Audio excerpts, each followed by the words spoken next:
As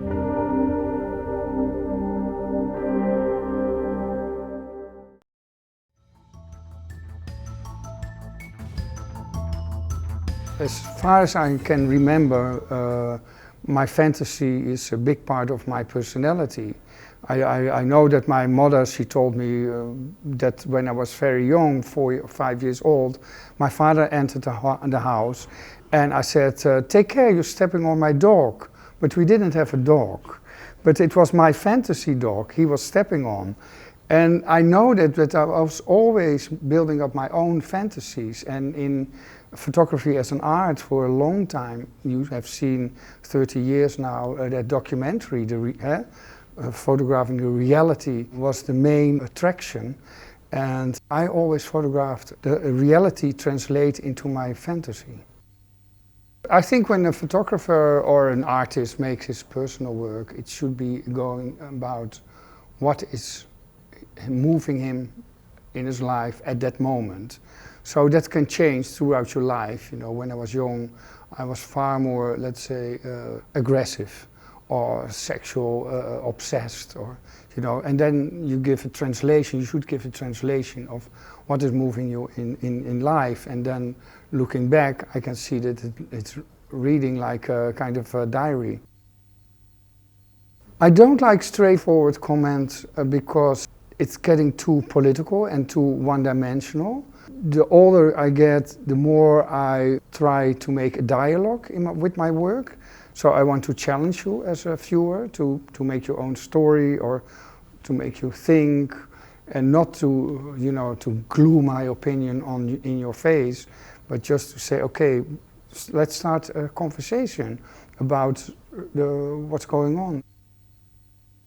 When I was starting to create a series Berlin, that I was at the airport waiting because I had a delay, and there were all holiday families, and the children were so powerful. They were so demanding towards their parents. I was sitting on my own for 3-4 hours, and I could study how this kind of little wars were going on between the grown-ups and the children, and that gave me the idea that, oh, what if children would be in power, you know, and they overrule the grown-ups and they decide, and then you look for symbolism, of course, and then you come to these costumes, you know, the uniform, let's say. The difference for me between volume 2 and 1 is that, let's say, when I'm looking now, although it's quite a sad book, volume 1, I think the volume 2 is more the dark cloud coming towards us. I changed the thinking. My last 5 years, looks like I'm getting a little darker.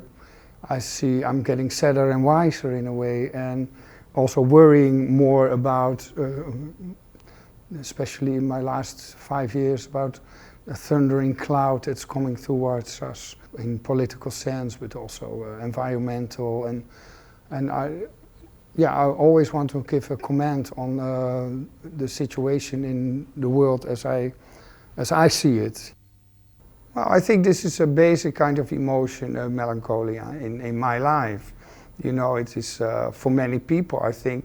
My mother said once, and she's just a very simple woman, but she said once, I'm sitting at home at the couch and I want to go home. And you know, even when I'm saying now, I so much understand what she was saying, that sometimes you can be at home and still you want to go home. And this is what I basically want to photograph.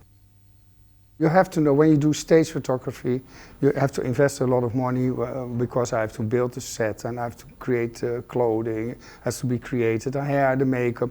So you have to decide a lot of, 80% of the things you have to decide up front. But then comes the moment of the shooting, and then most of the time I'm in big panic because here is everything, but I don't know what I'm going to do. That depends very much on the dialogue between me and the model. Who will he or she or the models, how will they act, you know, what will they do, why are they here? You know, most of the time I only start to think about that at the moment that I start shooting. And then they give their acting to me. If you put a lady at the table and you give her a piece of cake, and if you put the cake on the table, it has a different meaning than when you put it on a lap. And I think that is such a very interesting kind of photographic research when you make stage photography. The same goes for the body. You know, if your shoulders are up, you communicate completely different when they're down. If your eyes look like this or you look like that, you communicate completely different. So the same goes with objects. A bunch of flowers, when it are 10 flowers, it is completely different than when it are 3 flowers in a vase. So for me, this is always when I'm starting to shoot, the big question: who is she? Is she a woman that buys 10 flowers? Is she a woman that loves a purple vase? So I try to create a world around a model, around a person, to make you believe that she's real or he is real. When I started out photography, you know, when you're very young, you're very busy with sex and also very afraid. I was. You have to fight your demons a little bit. So I made very strong sexual pictures, very open. It was also the mentality of that time. You don't forget that that was the time of the squatters, the time of the punk. After you have shot very explicit sexuality, you know, you can go say, okay, I'll go on with this because I have success with it. But I started to go getting a little bit bored with it, you know, and I just started a new series of nudes for myself, more laboratory, you know, looking what is interesting about sex is the moment after. Yeah? Can be very interesting after the sex. What happens with you, or what has sexuality, why are we so happy with it? Is it because you can give away completely yourself? You don't have to think about how you look, because most of the time when we have sex we look like shit. Surrender, that is the word I'm looking for. Personally, I like very much people with a little collar, you know, I think it's very sexy. And but I can also be, you know, very pale skin, which can be fantastic sexy. So I always, you know, I'm sexy driven. So when I see a beautiful Asian woman, I just finished a project, film and photography, with this gorgeous Asian girl, and I had to work with her, you know, no doubt about it.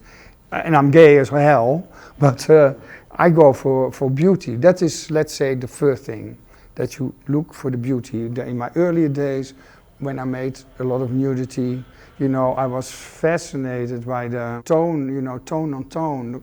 When you do dark skin with dark background, and then print it in the dark room, you know, beautiful barita printing it gave.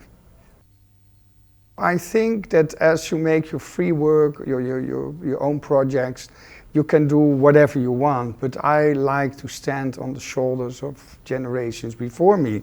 One artist told me once, and I love this phrase, and I think we should do that. You know, you have to be aware that so many fantastic things are already created in the past, and this is also nowadays there's more and more and more and more photography, billions of photographs, that you cannot just say, oh, I'm going to make a beautiful picture, or I'm going to make something I want to make. You know, you have to, or I have to realize what has happened in the past and maybe learn from it, or comment on it, or play with it, work with it. You know, so this is, I cannot do differently, you know. Otherwise it's useless for me to make my own projects. Now we're shifting a little bit more, you know, because after 10 years, the difficulty, I think, of successful photography is that you can become repetitive, and I don't want it.